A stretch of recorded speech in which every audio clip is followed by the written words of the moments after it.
tahay daawadeen waxaan filayaa inaad wadadaas bilicdeeda quruxdeeda iyo horumarka baaxad weyn leh ka sameysay hay'adda asarta iyo guud ahaanba xukuumadda Soomaaliland oo iyadna gacan weyn ka geysatay waxaan leeyahay inaad aad iyo aad uga dheregsamaan u filayaa barnaamijkeena caawa waxaan ku falanqeynaynaa waa wadadaasi in sida oo kale waxa aanu wareysi la yeelanay oo wareysi ka soo qaadnay gudoomiyaha hay'adda asarda Cabdillaahi Xaaji Ciise oo nooga warbixiyay waxqabadka asarda iyo waxa uu qorsheysan in ay hadda ku xijisiyaan wadadan dila wareysigaas oo ah waxqabadka iyo higsiga hay'adda asarda daawashanaas بسم الله الرحمن الرحيم الحمد لله والصلاة والسلام على رسول الله صلى الله عليه وسلم قلتي إلهي يا محمد سبحانه وتعالى مشروع الخير قاعد تفهمه ونوفجيه إسلامات كان عمل كيسي مصر إلهي يا محمد علينا دعوه ما تروح كنتي نوع شرفة إلى نصف وتعرف سنين وكان بحتاج كتب إنه بحين كمان اللي قصي إنه موسى وراء الطريقة من قاعد كويني يوحى نوع شيطان مستقبلك الحمد لله الرسالة الأولى هي وحى على أساس الشيء تنكي أبص لبعض كل يتطبق وقتها مجيء هيئة كواسس نروح أرنا هيئة نوع هيئة كسر لحم حلي وشل ريبو لما هيئة كسر لحم حلي وحين كنت مضي دواتري جد كين لجازي وهو يقول لجمد كده حبوح سيئة وجد كين سليم وحول قبل كنا يا وحكا وكنا يعني قفل طريقة مرة يعني من كده واحد سيئة إلى الفيلم كوح عشرتها ودليل ربما هي فكرة إلى هاي الإلهامية إلى أنه مثلا الله وقدنا الله وقدنا فهاي وحسكو طيب فكرة كانوا وكالسيشن عصرنا إنه إلهي الوضع حسكت لهم إلهي إنكي مشروع الكعة وضينه إلهي لهم بلد وضينه هذه الوقت أصل كي بسيط الصبي سنتين ساسح كحضة كالعستطرة هي على أساس كي سمسي أول كي واحد سكوت إلينا بحوث طريقي وحوم كقبلنا وده يجي أيام فرهيسين سكسر مني أول وصل عقد الدوات كل الدورات أيام اسكت على واحد عرف اليوم في البيت الله يطلع وقتي عرف بعض قابل بعضنا كنت واحد كاسوت اسكسوعتك جد كأد وسهشي وحينا كانتين هل كساعة وسعوني شنو لعبت دقيقة 7 دقيقة وسعوني تاسنين من وقتهم نقول sababtoo ah dhulkeena wadagto waa buurali oo roob hadduu yani biyihii waxay jarayaan dariiqii markaan way jarayaan dariiqa markaan ka shaqeynay wuxuu noqday mid waqtigii jiilaalkii dadkii anfaca laakiin markii gugi yimiday roobabkii deen wuxuu noqday mid halkiisii kusoo noqda taas waxay keentay inaan fikradii aan dib ugu noqdo yani tani wax طريقي أفعيسا ما هي بروح كلامه أقول الحمد مركا واحد من الفكر كورانية تبكي لام كذبنا كنتي واحد من المدة قليل علم قليل دولة قليل شعب قليل يعني مسكحنا ده قليل بين وطي وجيب لام هي يوشع سبع سنة يعني واحد العالم ومركا مجتمع فرصه أيوه نقول حسابي أنا ما قرأنا وحمد وأنا أبدا وأنا مجد كمان إلهي تبدي مجال القرآن أيام كعوي ألا وين كهذا مشروعنا مجال القرآن بجلنتي يكالمدي يو فرزين كهذا لا أتد مشروع الميت وليستمره بورمون يعني فكر كاسي وتدخل يا بلابة حتى فرق سنكي بوهري 3 كيلومتر اتجاهها عن كهرباء ولو بيننا بين كل حيث العجوة وقوم يا شيء كله هيقول كله يكون يسوي يلو كالعصتني ولا أنت أبلع هاي حلول كحيل كالعصتني كلام بقالهم أي تاجر مركا سلوا بدين 3 كيلومتر دراسة بحنا مركا فرق يسمين إنه مركا سوق يعني عدد العقد 3 كيلومتر أيوة هذا 3 مرات أول شيء يصدر كل الدولار العقد يهستي كوكايسي مشروع عسي بالبعض مصممين شركات محلية اسمها كسب يا بيرو صممين ورسالة كونستراكشن شركات اللي قالوا هي مكان كوليسيتي يلي يلي المشروعي فلنتيدي مركز لو مركز هاي مقعد تنبأ وضحنا السرقة مقعد تنبأ وحكينا مركي قبل كي أول والله كان مرضي أول يسلم المرضي أيام وجع عبد الدليل وحب الدليل مقعد اللي عنده السرقة أيام الدليل إلى الكل 3 كيلومتر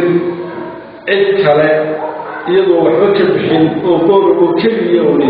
أي كفر العتي أي مهيب كلا تاسينوات بورا كان بدن إذا شقدي سير والنور عن كهرباء أي كتب الكسوق عليه وحوي بدي يسوق عليه دلوقتي وحوي ألا وين يسوق عليه سلا هراي المشي دبل 6 كيلومتر هراي community gaasi wuxuu ka kala qooma magaalada Boorama oo awalkii ah yani wixii mashruuca dhaqaajiyay iyo iyaga Boorama aad loo muhiimsan sheegay kaalinta labaad waxa ahayd qurbo joogka gobolada awal iyo salad ka soo jeeda ayaa oo waliba gacanta ugu weyn waxa ka helay dalka la yiraahdo United Kingdom يعني يلقى إنجليز كUK أو روسيا أراكرو 1 كيلومتر لعكها صوت يعني وين الوقت دعمها وكل حاجة واحد كذا بعض كعرضها العكس عليه تمكن الدولار هي وقت يجي السوق هذي أستراليا هي كحتي سويدن هي يلا هي كعرضها يلا كتشتي ماله يلا أقول عجان ساوث من كيما ديويتي لأنه سلا بريكن كي يكلنا لكن أفر تابع وضع كلاه هاي أيام عقد حلا أضف عليه إني أسوق في إنجليز قاموا بالله وتأمل ما صنت هاي أنا كضد الويدية ضد الويدية حتى كانت مشروعاً سلام رب وصل 6 كيلومتر مركز مفكر عليه مقالين بورما قربتشوف يشد كبير وويناية سوماليلاند وحا يعني أرنكي طريقي انتي حطيبة لوريتي حكومة سوماليلاند وقتها أي حكم كابتن حكومي بقولك الشيء هو اللي يولدتي عقبة بقولك الشوى waxaa ku daray 4 kiiloomitir oo dila Ilaa inkastoo waqtiga adraaska siiyeen shirkad Jibriil la yiraahdo awal kiimayr waxay bilaabeen inay xaqii horumarka ay u dhaqaaqaan 4 kiiloomitir intii Jibriil ku sameeyeen waxay ogaadeen farqa anaga iyo shirkadaha qandaraasyada qaadanaya loo dhaxeeyo waxay ogaadeen in anagu laxjeclo balbi ka qabno wana faa'iido hayn wixii naloo dhiibana halkiisii iyo si qorxoon ugu dhacay marka waxay dawladdu isku dayday in intii dambe mashruuc ay anaga loo dhiibto awalkii 6 kiiloomitir ay xukuumaddu loo dhiibto 6 kiiloomitir waxay ku eekay meel u dhaxaysa iyo shirwa meel u dhaxaysa ayay 6 kiiloomitir ku joogtay ilaa markaa daweynay waxay ku gaadhay waqtigii madaxweynuhu وأنت نفتي كل مدة جامعة الإنجليزية habeenkii markaan la kulannay waxaan u bandhignay inuu dariiqii gebagabeeyahay 6 kilomitir oo waxyar dhiman inay ka hadhan tahay madaxweynaha waxaa ka codsanay iyo waqtigii la socday oo ka mid ahaa wasiirka madaxtooyadu inay inta hadhay iyagu ay dhammaystirtaan oo xukuumad kaloo dariiqa yani wax ka qabatay waqtigay doontaba ahaatee may jirin marka waxaan ka codsanay inay iyagu ay magacii wada dhammaystirtaan oo 6 kilomitirna aanay iyagu ay dhammaystirtaan madaxweynuhuna khayr allah siiyo oo naga aqbalay wuxuuna naga ballan qaaday in aroortaba xafladda jaamacadda oo uu ku dhawaaqay oo ka ballan qaaday marka waxaan ka kaaftoonnay fundraisingkii waxaa laga kaafiyey xukuumadda oo dee jidkii intii hadhayba dhammaystirkeedii qaadatay marka taasi waata keentay inaan mujtamacii fundraisingkii mar haddaanay baahi iminka jidkii u qabaani jirin oo jidkii xukuumadda uu dul saaran yahay waxaanu diidnay inaan laba gacmood wadno fundraisingna dhinacan ka wadno xukuumaddiina aan lacagta ka qaado marka waxaan u kaydsanay laakiin waa kaydsanay dadka waxaan u kaydsanay mashruuca wejigiisa labaad ayaan wadda u kaydsanay waxaan ii sheegayaa runtii oo iclaaminayaa mar walbana barnaamijkeenu ku jirtay inaan dariiqaa hadduu nagor yahado aan bilowno ilaahay idankiina waxaan rajaynaynaa halkaa kilomitir markaan farta ka qaadno inaan jidkaa bilaabayno jidkaasina waa jidkaan fundraisingka u joojino dib ugu dhiganay fundraisingkaan ugu jirnay waxaan dib ugu dhiganay maalintaan jidkaa bilowdaan inaan yani fundraisingkii dib loo bilaabo isagoo ka xoog badan kii berigii hore aan sameynay hadduu dalkaa noqdo hadduu dibadda noqdo even hadduu noqdo dadkaa reebaadiyaha inaan mashruucii hadkid ballaadhino fundraisingkii mid xoog badan noqdo sababtoo ah mashruucaan galayno yaa mid xoog badan بسم الله الحمد لله كتابي runtii waxaan ku dhaxweeyay ilaahay subxaanahu wa ta'aala maale waxaan xog waxaan hadda soo jeedinayaa TV-ga waxaan ku caalamada Ray TV ay maanta waxaan ku dhaxweeyay ugu soo baxay xafiiskayga waxaan ku asarda sidoo waxaan ku dhaxweeyay sheegay waxaan ku dhaxweeyay runtii waxaan markii halka aan joognay waxaan ku dhaxweeyay bulshada ay si fiican oo sharaf leh ay waxaan ku runtii noo taageereen bulshada ku nool waxaan ku qaadada oo ay nadiif geliyeen inaan waxa weeye qaban karno waxaan ku xabisan karno waxaan ku xaweeye waxa jidkaas waxaan qaadanay fikirka ah oranaya haawaan karno oo marka waxa xaweeye bilisaan waxaan ku xaweeye leeyahay wada waxa jidka ku turjumo leeyahay yes we can marka waxaan qaadanay fikirka yes we can taas waxay noo soo tagaysay inaan halkii ka sii wadno ilaahay tadigiisa waxaan ku markaan ogaanay in maxaan ku waxaan kandanigan maxaan ku xaweeye oo sheegay maxaan ku gudoomiye ee wasoo construction company wuxuu sameeyaa ay tahay maxaan ku xaweeye qalab haysto ayaan waxaan sameeynay maxaan ku xaweeye gudiyay u dirno maxaan ku xaweeye maxaan ku xaweeye warbajoogta kuna markaa Djibouti oo kale maxaan ku xaweeye walaalada Djibouti ayaa si fiican sharaf leh runtii noo soo caawiyay iyadoo markaa maxaan ku diiwaanay oo ka mid yahay maxaan ku xaweeye الشيخ البلد مقالة الشيخ عبد الله شعر جوه ومحمد الجامعية في جيبوتي هل كان واحد من الصوت الضاطي إنهم هرموا طلب كي محمد أحمد طريقة الله يشغل لها محمد أنت سيبوه بيسي فأسوحي كانتي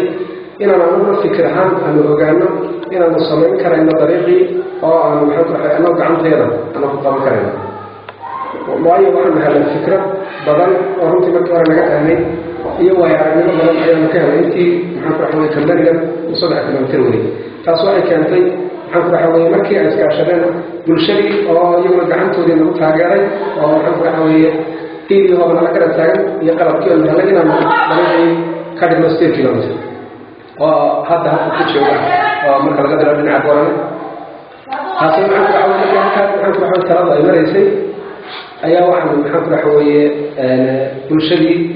gobolkaada waxaan noo fududaatay inaan 8 kilomitir dhamaystirno 8 kilomitir markaan dhamaynay ayaa haddana waxaa maxaa ku xaweeyay lagu soo fiiray 8 kilomitir markaan waday dhexdeeda qurbajoogtii waxaan ku ka soo jeeda gobollada awdal iyo sagaal ee wadamada UK, Canada, Maraykan, Australia waxaan ku dhaxay dhammaan gobollada waxaan ku dhaxay inta qaarada adduunka kamid ah oo maxaan ku dhaxay waxaan ku dhaxay iyagu runtii waxaan ku dhaxay ugu soo taagay waxa kale oo iyagu runtii aad iyo aad u caawiyay ganacsatada waaweyn ee gobollada awdal iyo sagaal sida tusaalaha shirkadda Telesom, Daabshiil waxaan ku shirkado badan noocaas ayaa maxaan ku dhaxay aad iyo aad gacan weyn nagala qaybqaatay oo gacan weyn siiyay runtii taas waxay keentay markaa inuu dariiqa maxaan ku sii socdo markii markaa halkaas aanu maxaan ku gaarsiisnay 8 kilomitir aan dhamaystirnay ayaa haddana waxaa yimid xukuumaddii maxaan ku dhaxay Somaliland ayaa iyadana maxaan ku dhaxay gacanta waxaan ku dhaxay isqabsanay oo runtii uu ka madax yahay madaxweyne Axmed Maxamed Maxamuud Silaanyo iyo runtii iyaduna maxaan ku dhaxay gacan weyn siiyey taas waxay keentay markaa dariiqii halkii 8 kilomitir ahayd inaan iyaga dhinacoodii ay ka soo bilaabaan iyaga dhinaca dila oo aan markaa xagga dila ugu wareego maadaama dariiqa dhaqankiisu uu jiro maxaan ku dhaxay dhinacii maxaan ku dhaxay dila taas waxay keentay markaa inay bulshadii maxaan ku dhaxay iyaguna maxaan ku dhaxay taageero badan ayna siiyaan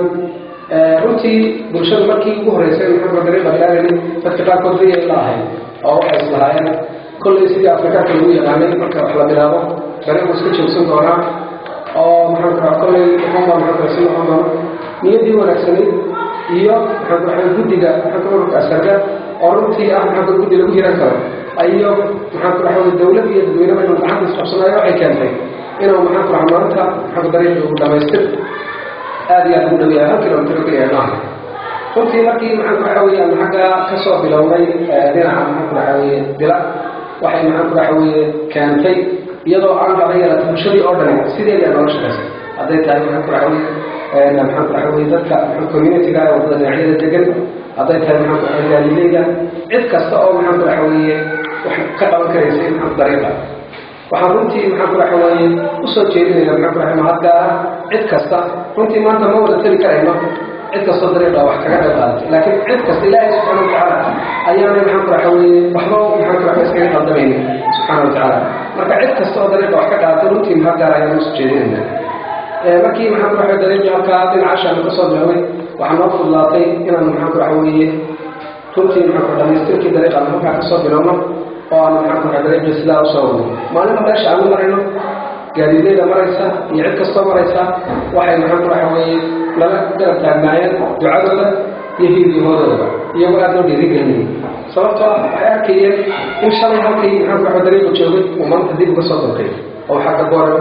ugu soo socdo taasna waxay keentay maxaan ku dhaxay dhiirigelin badan ayna siiyaan oo dadkii shaqaynayay maalin walba maxaan ku dhaxay ducadii ay maxaan ku dhaxay garab taaganyihiin maantana maxaan ku dhaxay runtii shalay maxaan ku dhaxay buundadii maxaan ku dhaxay gareeco ayaan maxaan ku dhaxay dhamaystirnay oo aan runtii markii hore uga tagnay gaadiidka say gaadiidleydu ay u maraan oo aan maxaan ku dhaxay soo dhaafnay markii hore imika dariiqu wuxuu joogaa maxaan ku dhaxay gareeco 1 kilomitir oo keliya ayaa runtii ku dhiman dariiqa maxaan ku dhamaystirkiisa maxaan ku dhaxay taas waxay maxaan ku dhaxay keenaysaa fiidii hooga maxaan ku dhaxay bulshadu ay nala garab istaagtay awoodaan leenahay iyo maxaan ku sharafta oo aan runtii kumanaan kulmin laakiin maxaan ku dhaxay bulshada ku nool gobollada awdal iyo sagaal ayaa aad iyo waxaan soo koobi karay runtii uga qayb qaatay annagana maxaan ku dhaxay runtii sharaftii ay naga maxaan ku dhaxay filayeen ilaahay subxaana watacaala waa noo fududeeyey shilin kasta oo maxaan ku dhaxay ka soo baxay maxaan ku dhaxay gobolka maxaan ku dhaxay awdal gaar ahaan degmada boorame iyo maxaan ku dhaxay nawaaxigeedaba halkii loogu talagalay ayaan doonin waxaa jirtay in xilliyadaanu qaaraanka samayn jirnay marka maxaan ku dhaxay qaaraanka aanu samaynayno dadka qaarkood iyagoo yaro sheegsan aynu odhan jireen bafal baasha iska yaraa maxaan ku dhaxay lacagta baliskaaga baash oo halkay ku dhacayso balna yaraa usada maalmihii dambe waan nabadgelin jirnay runtii feedback baanu ka samayn jirnay marka waxaanu maxaan ku dhaxay samayn jirnay markay dadku kelmadaas la yidhahdaan inaan maxaan ku dib iyagii kuisaan inaan dib ugu soo noqono markii dariiqu 3 kilomitir oo hore gudoomiyadu sheegay dhammaadeen arrintaa haddana naga soo eeg dariiqii adig yaro warwarsanaayo waxaa shiri kaara meelna malaha gaari maaye runtii waxaanu maxaan ku dhaxay anigoo ka faa'iidaysanaya meelaha maanta waxaanu bulshaweynta ku nool gobollada awdal iyo sagaal gaar ahaan boorame aan maxaan ku dhaxay ugu baaqayna in dariiqa maxaan ku dhaxay intiisa ugu weynin oo mashruucii labaad uu maxaan ku dhaxay bilaabi doono marka nin kasta oo maxaan ku dhaxay wax la baxay waxaan qabaa inaan diidaysano muddooyinkan dambe maxaan ku dhaxay asarda haba yaraatee shilin soo bixi aanay diro dhamin marka waxaan idin leenahay hawshii weyn maxaan ku dhaxay soo dhow yahay dee maxaan ku dhahay loo diyaar garoobo hana laga wada qayb qaato anaguna dhinacaan idinka taagnayn iyo dadaalkii maxaan ku dhahay dhinacayaga ahaa aad iyo aad baan maxaan ku dhahay usoo dhaweynaynaa runtii maxaan ku dhahay waxaanu maxaan ku istiraatiijiyada lagu qabto waxay jidka dila borame waa gabadhada waa dhamaaday tan ugu muhiimsan ama istiraatiijiyada loo waxay inaan ninka bilowno maxaan ku dhahay dariiqii maxaan ku dhahay borame lawiyacada oo runtii si gudoomiye sheegay halka gabasho lahayn oo aan runtii doonayna inaan si dhaqsa maxaan ku dhahay u galo sidaa daraaddeed cid kasta dadweynaha si gudoomiye sheegay maxaan ku dhahay ku nool gobolka awdal iyo maxaan ku dhahay nawaaxigeedaba waanu dhiganay runtii oo waxaan filayaa fundraising aanu ka qaadno muddo dheer dhowr sanado imika maanta xaggooda usoo jeesano marka waxaan rajeynaa halka inoo gaxinayo runtii fikirka laisku wada dhacsan yahay waxa weeye jidkaas weyne maxaan ku dhibaatada badan leh jid kastoo runtii la samaynayna dhibaatada ayuu badan ka taabataa maanta hadday gaadiidkii yaryar amasteen oo matalan ama gaadiidkii waaweynaa soo marinaya jidka amasteen gaadiidka waaweyn maxaan ku xaggan maraa iyo gaadiidkan maxaan ku dhahay yaryar iyo xaggan maraa maxaan ku dhahay ka shaqeeya Djibouti Borame ama Lowyacada Borame runtii iyo dhibaatada ay qabaan marka dhibaatada ay qabaan in iyaga la qaybsano ayaan doonaynaa oo wixii adinkuna maxaan ku dhahay hadaatiin maxaan ku dhahay degmada maxaan ku dhahay degmada Borame iyo nawaaxigeeda inaad maxaan ku dhahay qaadataan oo maxaan ku dhahay faraysinkii aan idinku kaydsanayna hal mar aan maxaan ku dhahay soo tuurtaan taas waa tii aan leeyahay runtii dardaaran ahaan dadka gobolka ku nool iyo nawaaxigeeda waxaan maxaan ku dhahay gaar ahaan u dirayaa maxaan ku dhahay fariin maxaan ku dhahay joogta maxaan ku dhahay ku nool maxaan ku dhahay dibadda ee ka soo jeeda maxaan ku dhahay gobolka awdal iyo sare iyo gabilaba runtii waxaan leeyahay waa wixii maxaan ku dhahay wax in badan maxaan ku dhahay nagu caawinayseen meelaan ka soo baxay maxaan ku dhahay jidka dila borame oo inaan dhamaystiraynin wadadii weli ku dheeraatay xaggayagaba uma soo jeesanaysan maanta ayaan diyaar nahay dee wixii aad ugu caawinayseen runtii maxaan ku dhahay nagu doorinaysan in badan maanta ayaan idinka fadhiyaa waxaan rajaynaynaa inaan gobollada laftooda maxaan ku dhahay adduunka